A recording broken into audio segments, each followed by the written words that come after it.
17 grand ஐட்டன்ல automatic வண்டினா 2 ownership கண்டிஷன்ல இருக்கு. 84,000 ஓடி இருக்குண்ணா. இதுவுமே வண்டியில பாத்தீங்க அப்படின்னா ஃபிட்டிங்ஸ் நிறைய போட்டிருக்காங்க. அலைவில் எக்ஸ்ட்ரா போட்டிருக்காங்க. 360 கேமரா போட்டிருக்காங்கண்ணா. ஆண்ட்ராய்ட் 360 கேமரா போட்டிருக்காங்க. ஆண்ட்ராய்ட் மியூசிக் சிஸ்டம் போட்டிருக்காங்க. சரி சரி, இங்க கீழே வச்சிருக்காங்களா? இதுல மிகப்பெரிய பிளஸ் ஒன்று இருக்குண்ணா. என்னங்கண்ணே?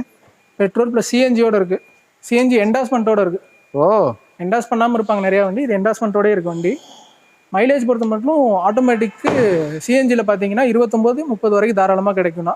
பெட்ரோல் 16 கிடைக்கும்னு வச்சுக்கோங்களேன். உங்களுக்கு சீட் கவர் பெரிய வரப்பிரசாதம் இல்லையா?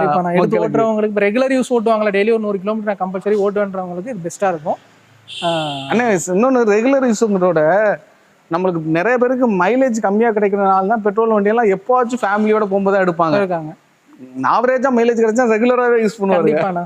அந்த மாதிரி ரெகுலர் யூஸ்க்கே யூஸ் பண்ணலாம். 2 வீலர் மாதிரி ஓட்டிக்கலாம்னு வச்சுக்கோங்களேன். ரெகுலரா ஒரு ஏஜ்டு பர்சன் ஓட்டுறதா இருக்கட்டும், ஒரு பிசினஸ் டெய்லி யூசேஜுக்கு சூப்பரான வண்டினா. இந்த வண்டிக்கு நம்ம கேட்கக்கூடிய பிரைஸ் வந்து பாத்தீங்கன்னா 3,88,000 ரூபாய் கேட்கறோம்னா, இதுக்குமே வந்து ஒரு 3 லட்ச ரூபாய்க்கு நம்மளால லோன் ஆப்ஷன் பண்ணி தர முடியும்னு வச்சுக்கோங்க.